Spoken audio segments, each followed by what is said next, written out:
Chairman of Maruti. Mr. Bhargav, good morning and thank you for joining us. I'm going to start with a very humanitarian question here, sir. We've all seen that what's happened to migrant workers post the lockdown. Labor has migrated from north to their home states like Bihar, Uttar Pradesh. Since Maruti also is dependent on a lot of migrant workers, what is the solution to prevent migration of this kind? And if we all have to maintain social distancing, if laborers are fleeing because of fear and because of the fact that they fear that they will not be able to get food, water and shelter, what is the way out? No, Maruti is not so dependent on migrant workers. We have regular workers and we have temporary workers. They ask for some what is known as contract workers also. But these contract workers are also not migrants. They are here for long term. So that migrant problem does not really impact on our ability to function at all.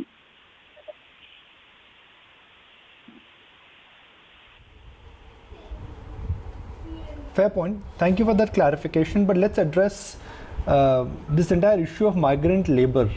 How can one address the problem? Do you think companies and HR managers should come out and inform the migrant laborers? There should be line of communication where something needs to be done, both in terms of protecting them, providing them shelter and food, so that this kind of a mass exodus does not happen, because that will defeat the entire purpose of lockdown.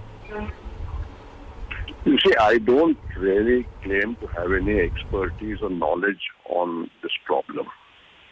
But it seems to me that the whole economy has not developed adequately in the way it should have developed over the last 60, 70 years, because of which such large numbers of people from Bihar and eastern UP and other parts of India from here have to migrate long distances to look for work every year.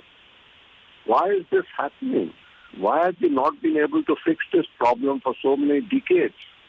I think that is the root cause of the problem. And there are no easy answers to this. Because when these people come here, they come here for a season looking for work. And there is no proper permanent residency or place where they can live or have homes.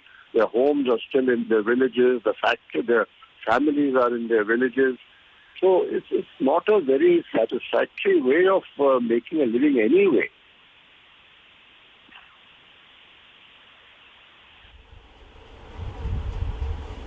Okay, fair point. Now, Maruti, what we understand, Mr. Bhargav, has reached out to the government and you are ready to use your mechanical skills to make ventilators. We would like to understand more on that and how many ventilators is Maruti in a position to produce and to supply. No, let me be clear. We are not ourselves ventilator manufacturers. We do not have the expertise or the technology to make ventilators. What we therefore decided to do was that we'll pick on a company which does have the technology and the know-how, whose ventilators are approved by the government of India, but who is still a very small company, and then work with that company to rapidly scale up production volumes of that company. Because our skills are in the area of manufacturing and manufacturing in high volumes, whereas there are not too many companies in India who have the skills to manufacture in large volumes and to scale up to the kind of volumes which we need in India today. And in pursuance of that, we found one of the companies on the list given by the government, that there was a company right here whose factory is actually in Noida, and who started his company just 2 years ago, who is still very low in the volumes which he's been able to turn out, but whose product is an approved product. And we have now made this arrangement with him that we are working with him in every aspect which is required for scaling up production. And we are hoping that his factory will start turning out larger numbers of ventilators in another week or 8-9 days.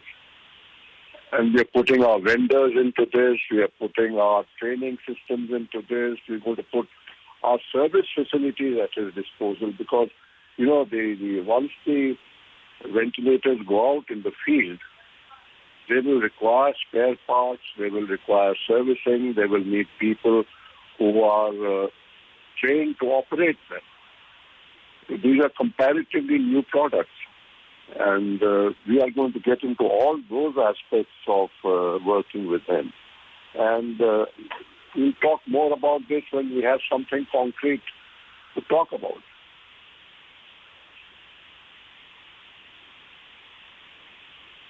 And kudos to you, Mr. Bhargav, to be able to step in at a time like this of, grave distress and, capitalize on such an opportunity. But also wanted to understand how is it that you're helping the company in partnership with when it comes to finances? What are the costs involved for the setup and the distribution thereof?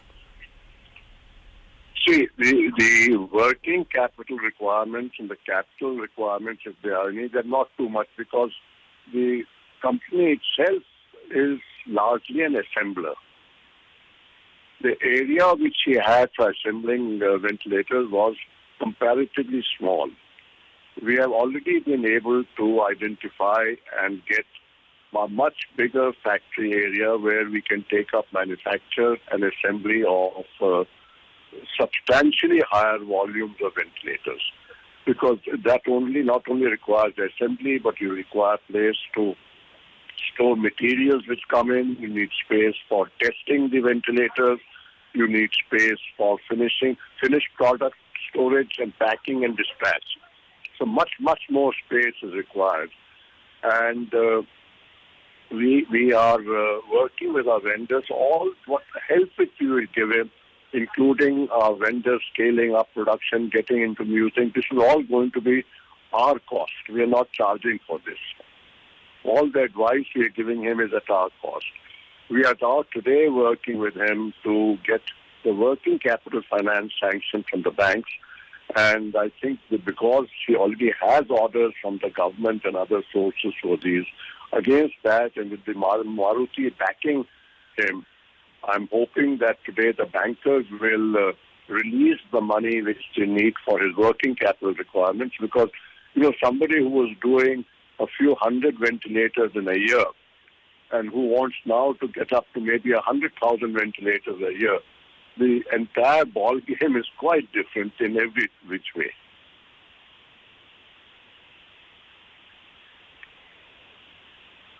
Mr. Bhargav, I'm sure the thought must have occurred to you by now also, but I just want to revisit it.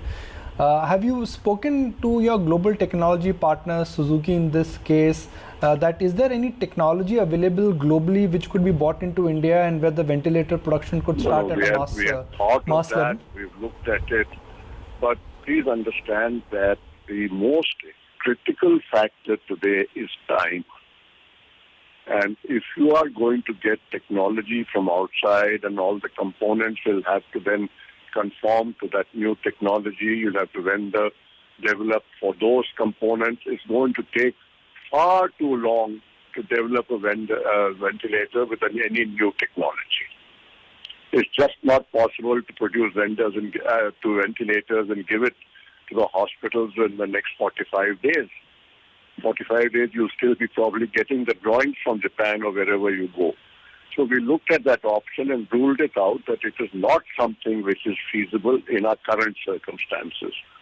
And that if you look at the other manufacturers, all of them are actually doing what we are doing. This Mahindra is working with Scanray in Bangalore, BHEL and BEL have joined that same effort. And people are looking at existing small, because all the Indian ventilator manufacturers are all comparatively very small scale. And they need the support of companies like Maruti or BHEL or Mahindra to scale up production. And that's the only way to do it. There is no other way.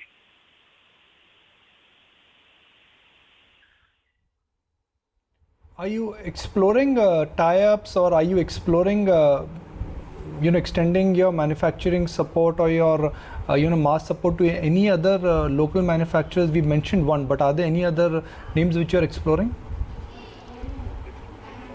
So that again will complicate the manufacturing process.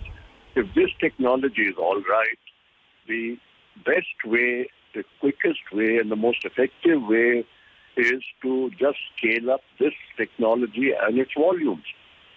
Because as long as this technology works and it's acceptable to the medical profession, why should I look for a different technology? No advantage.